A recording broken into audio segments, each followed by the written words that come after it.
La recette, tout en discutant entre amis, abonnés ou pas abonnés, la famille, qui que ce soit.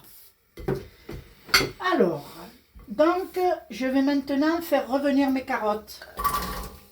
Oui, j'aime bien que les carottes reviennent un peu avant de continuer ma cuisine, les imbiber vite. Alors, je ne sais pas si vous le savez, mais quand vous cuisez des légumes, ben, je ne l'ai pas fait là. Il est très important, si vous voulez qu'ils conservent leurs nutriments, leurs vitamines, il est très important, donc quand vous les avez découpés, par exemple, de les mettre à macérer dans un peu d'huile, quel que soit le légume. Pourquoi? Parce que l'huile va empêcher la perte à la cuisson des nutriments et des vitamines. Et puis alors ne pas cuire à gros feu non plus, ça ne sert à rien. Nous voulons une cuisine quand même goûtue, mais surtout une cuisine remplie de nutriments.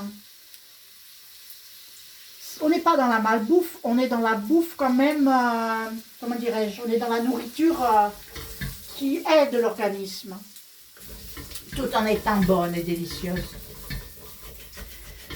Voilà.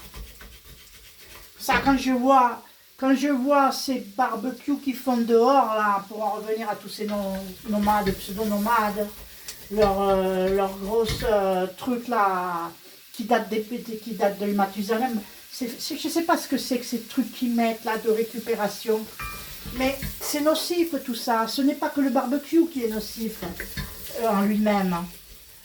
Ce qui est nocif, c'est le matériau qu'ils utilisent.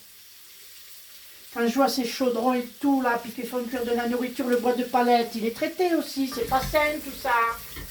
C'est pas sain. Hein? Et puis, normalement, maintenant, il faut cuire à la verticale. Un barbecue à la verticale, essayez de cuire à la verticale. Au moins, ça se dépose moins dans l'organisme. Enfin, je ne sais pas. Moi, je me demande...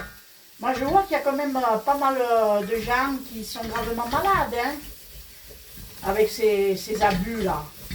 Ah, il faut savoir rester raisonnable. Savoir rester raisonnable. Et puis, méfiez-vous de ce qui se dit. Vous savez, ils sont alcoolisés la plupart du temps. Et je ne sais pas, mais ceux qui se disent des choses, des promesses qu'ils ne tiendront pas. Ce qui se dit la nuit, ils ne voient jamais le jour. Tenez bien ça en tête. Ce qui se dit sous l'emprise de l'alcool n'est que futilité, n'est que...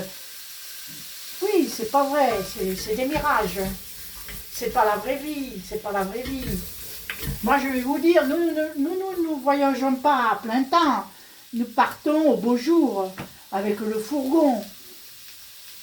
Augustin est à la retraite et puis moi, bon, j'ai eu une lourde opération du pied.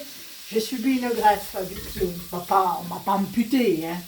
Mais j'avais le pied qui était complètement effondré parce que je faisais beaucoup de randonnées, etc. Et bon, à la base, j'avais le pied plat, il s'est complètement effondré.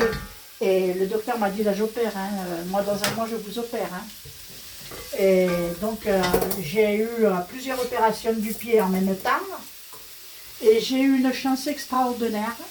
Je suis tombée sur un chirurgien extraordinaire. Ce chirurgien ne m'a mis aucune broche. Je n'ai ni clou, ni vis, ni broche. Je n'ai absolument rien. J'ai eu une double arthrodèse. J'ai eu un élongement des condos, je ne sais plus. Enfin, à l'occasion, je vous en parlerai parce que je n'ai pas le papier, je ne me rappelle plus de tout. Mais c'était une très lourde opération. Et il y avait 15 étudiants en médecine, en chirurgie, qui étaient présents pour assister à cette opération, qui est quand même assez rare. Sans clou ni vis, c'est quand même un exploit. Hein. Et donc je suis très fière des résultats. J'ai eu une greffe, donc on m'a prélevé sur l'os iliaque pour me greffer. 3 mois de fauteuil roulant. 3 mois de fauteuil roulant. Et je veux dire, je n'en voyais plus le bout. Hein.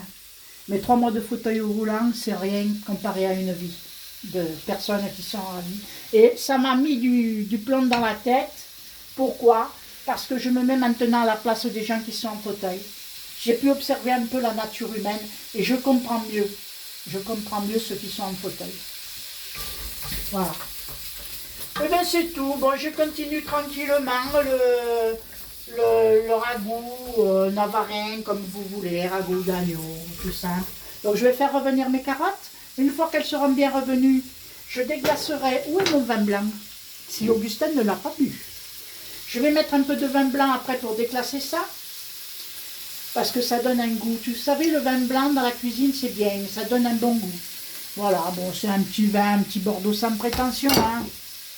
Qui sert, qui me fait ma cuisine. Je fais mes sauces avec et tout. Voilà, comme dans les gâteaux. J'aime bien une goutte d'alcool dans les gâteaux. J'aime bien une goutte d'alcool dans la cuisine. Mais avec modération, bien entendu. Voilà.